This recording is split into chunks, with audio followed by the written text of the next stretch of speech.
લક્ષ્ય ન્યૂઝ, એક નજર, એક લક્ષ્ય. સુરેન્દ્રનગર જિલ્લામાં પડેલ ઝરમર વરસાદને કારણે અનેક રસ્તાઓ પર ખાડાઓ જોવા મળી રહ્યા છે, જેમાં બિસ્માર રસ્તાઓથી વાહન ચાલકો સહિત રહીશો ત્રાહિમામ પોકારી ઉઠ્યા છે. સુરેન્દ્રનગર જિલ્લામાં હવામાન વિભાગની આગાહીના ભાગરૂપે છેલ્લા 2-3 દિવસથી રસ્તાઓ પર પાણી ભરાઈ રહેતા ખાડાઓ જોવા મળી રહ્યા છે, જેમાં શહેરના વિવિધ વિસ્તારમાં રસ્તાઓ છેલ્લા ઘણા સમયથી બિસ્માર તેમજ ઉબડખાબડ બની જતા વાહન ચાલકો સહિત લોકોને મુશ્કેલી ભોગવવાનો વારો આવી રહ્યો છે.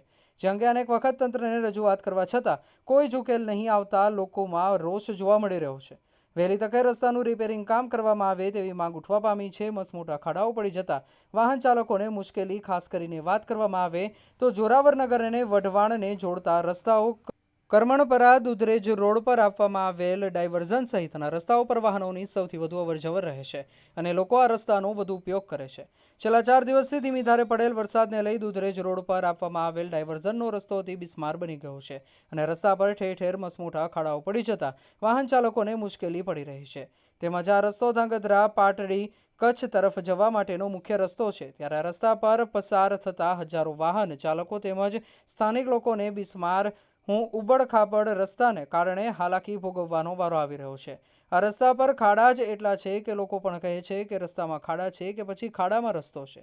ત્યારે રસ્તા પર ખાડાઓને કારણે અકસ્માતના બનાવોમાં પણ બને છે. માત્ર 3 થી 4 કિલોમીટરના ડાયવર્ઝન બિસ્માર રસ્તાને કારણે વાહન ચાલકો, રહીશો, વડવાડા મંદિરે દર્શનાર્થે આવતા શ્રદ્ધાળુઓ તેમજ વિદ્યાર્થીઓને પારાવાર મુશ્કેલી પડી રહી છે. ત્યારે સુરેન્દ્રનગર મનપા તંત્રના સત્તાધીશો દ્વારા બિસ્માર રસ્તાનું યોગ્ય અને ઝડપી રિપેરિંગ કરવામાં આવે અથવા નવો રસ્તો બનાવી આપવામાં આવે તેવી માંગ ઉઠવા પામી છે. રિપોર્ટર બ્રિજેશ ત્રિવેદી, સુરેન્દ્રનગર. વિનોદ મકવાણા, સ્થાનિક અગ્રણી, સુરેન્દ્રનગર દુધરેજ. આ જે ડાયવર્ઝન જે આપ્યો છે એમાં અત્યારે હાલમાં ચાલી શકાય એવી પરિસ્થિતિ નથી. મને એમ કે નવા વર્ષમાં કાંઈક સપ્રમ ભેટ મળશે, પણ નવા વર્ષમાં મોટા ખાડા મળ્યા. એટલે સુરેન્દ્રનગરમાં અનેક રસ્તાઓમાં ખાડા છે, ત્યાં કોઈનો નિકાલ નથી. માત્ર કાગળ ઉપર કામ કરતા હોય એવું લાગે છે, કારણ કે અત્યારે હાલની પરિસ્થિતિમાં કાલે એક ડિલિવરી બેનને લઈ જવા માટે બહુ મુશ્કેલી પડી. 1 કલાક સુધી એમ્બ્યુલન્સ રાહ જોઈ, ત્યારે માંડ માંડ ઓલા પાર કરી શક્યા. અસંખ્ય ખાડા અને વરસાદી પાણી ભરાઈ ગયા છે, જેના કારણે લોકો ચાલી નથી શકતા. ગંદકીના કારણે લોકો સ્લીપ ખાઈ જાય છે, મોટરસાઇકલ ખાડાના કારણે ચાલવામાં મુશ્કેલી પડે છે. જેથી તાત્કાલિક ધોરણે આ ખાડા પૂરવામાં આવે, તાત્કાલિક ધોરણે આને રિપેરિંગ કરવામાં આવે ડાયવર્ઝન. ઓકે. હું બાજુથી જાડેજા દુધરેજ.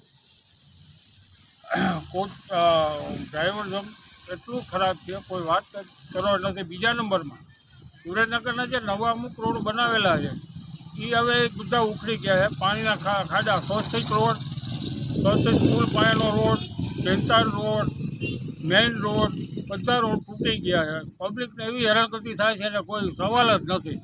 અને મહાનગરપાલિકા આવ્યા પછી તો હાવ બિલકુલ સિટીનું વાતાવરણ ખરાબ થઈ ગયું છે અને દુધરેજ ગામમાં તો કંઈ હાલવા જેવું જ નથી.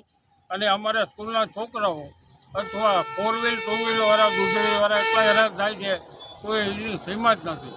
પણ આ મહાનગરપાલિકાવાળા, કમિશનરથી માંડીને બધા કોઈ આનું ધ્યાન આપતા નથી અને બહુ પબ્લિક હેરાન થાય છે. એ નોંધ લેવી જરૂરી.